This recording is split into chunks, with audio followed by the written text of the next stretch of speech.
These are the nominees for the Best Supporting Actress. And the Oscar goes to Shanda Vander Ark.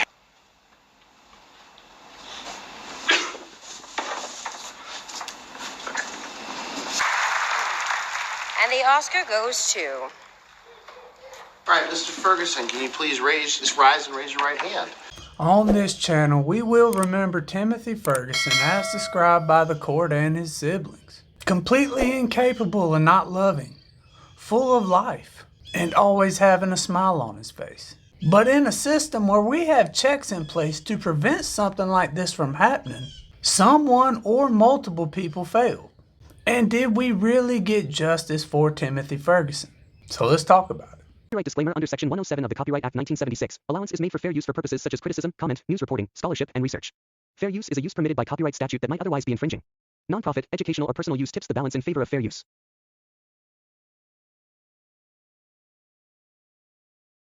Now, doesn't certain parts of this story mirror the Ruby Frankie case, where a lot of us wondered how did Kevin Frankie not know this was going on? Because Eric's actions are what started this case.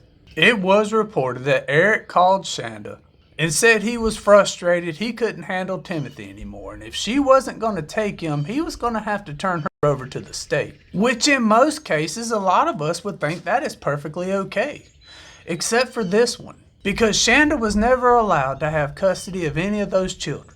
In fact, it was reported that not only could she not have custody of these children, her visitation had to be supervised. And this is the first real question here. Why did Eric think this was okay? Was this a situation where he was just frustrated and he wasn't too concerned over what could have potentially happened?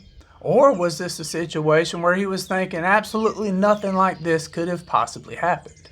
Because something clearly did happen in between the time Eric and Shanda were married and they divorced. And while I couldn't find specifically what happened within that situation that led to this supervised visitation, both Millie and Nolan gave indicators within their own statements. Timothy would ultimately make his way to Shanda's care. And initially from the outside looking in, it appeared as if everything was fine. And while it did appear that Timmy was a part of this big, loving, blended family, the story actually reads more like a pack of wolves stalking a baby deer. And the moment to strike would come shortly after Adam would suffer his stroke and have to leave. Now, in a normal family situation, when the father leaves the home, the oldest son steps up and becomes the rock. He assumes some sort of role as the protector. He assumes some sort of role as a provider. And he becomes a person within that family dynamic all the other siblings can go to when they have an issue. But Paul went the complete opposite direction here. In fact, his role became more of a punisher. It became more of an enforcer. And this is the part of the story where I start to wonder if we actually got justice for Timothy. Because quickly after Paul's arrest, he took a plea deal for a 9 to 15 year sentence and no possible future charges. But why did the state offer him a plea to begin with? They had absolutely every single piece of physical and circumstantial evidence that you could possibly imagine. They had text messages. They had the circumstances surrounding this horrific incident. They had how the home was laid out. They had security camera footage. The living conditions of poor Timothy were absolutely 100% atrocious. And you would think traditionally pleas are offered when there may be some slight difficulty in a case being prosecuted and the defendant found guilty. Now, Paul was described by one of his siblings, Millie, I believe, and she said that he was an individual who loved to be a bully. He loved to boss people around.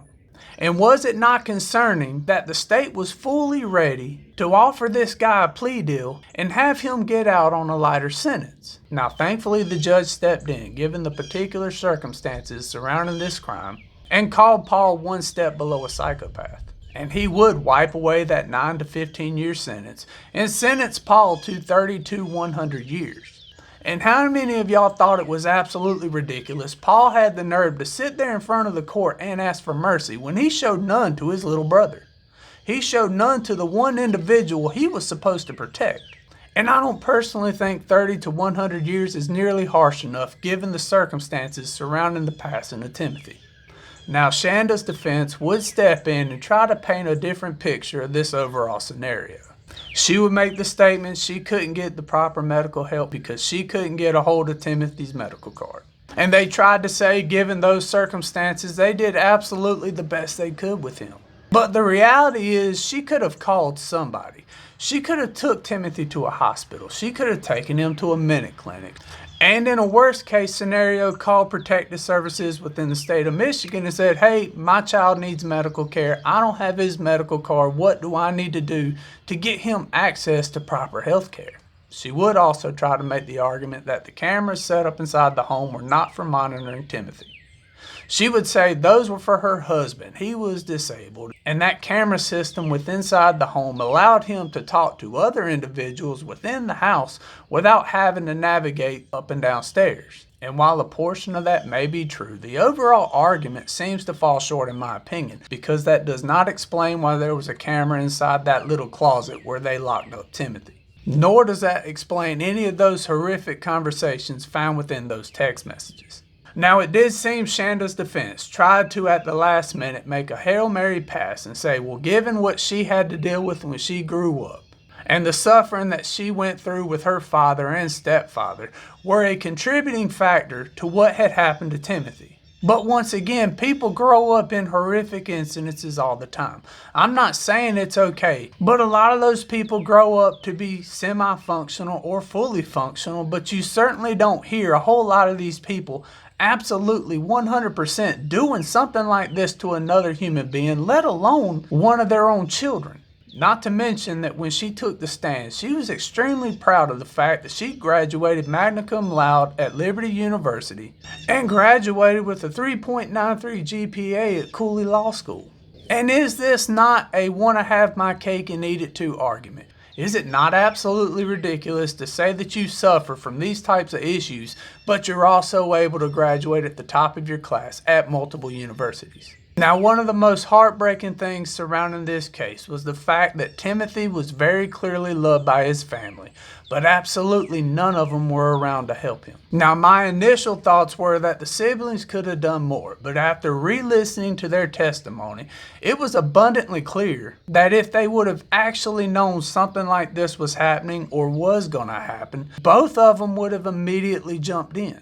And the court records also indicate that Shanda and Paul were going to extreme lengths to hide Timothy from the world, to include his own grandparents. Now, at the time of this incident, Nolan was working 60 hours a week at the time and starting his life, and Millie was in college trying to get her life started. They both make references to the past where Nolan had said he had hoped his mother had changed. And something clearly happened between Shanda, Paul, and Millie that she deemed unforgivable and wanted nothing to do with either one of them. The types of punishments described here were absolutely horrific. The fact that these two individuals were talking about various ways to implement a hot sauce punishment is completely ridiculous in my own opinion. To give somebody an ice bath for that extended amount of time is 100% the sickest thing I have ever heard. The judge was absolutely right. Neither Paul nor Shanda wanted to actually pass away Timothy. What they wanted to do was have something to play with. They wanted to have something to focus their anger and frustration on, and they were going to do whatever they could to make Timothy's life as miserable as possible for as long as they could. Now, according to what I saw, Eric never made an appearance at the court. Now, I do wonder if Eric not showing up at the court was an indication of some type of regret. I wasn't personally able to find anything indicating that he had tried to reach out to other family members and Shanda was just an absolute last resort, or he did reach out to family members and none of them could help, so he had to go to Shanda. And I am almost certain that if he could go back and do all these things over again, he would absolutely find a better alternative for his son. The real justice in this story would be that Shanda and Paul trade their lives for Timothy. But I don't personally think that even if you combine Shanda and Paul's souls together, they don't equal a third of what Timothy's is. I do know Timothy's in a better place right now, and I know Shanda and Paul are in a worse situation, and I hope that the families can somehow, in some way, move on with their lives, knowing that Timothy doesn't have to suffer anymore. As always, if you see any of these things differently, you can let me know down in the comments below. Other than that, I appreciate your time. I appreciate you being here. Y'all stay safe. I'll catch you in the next one.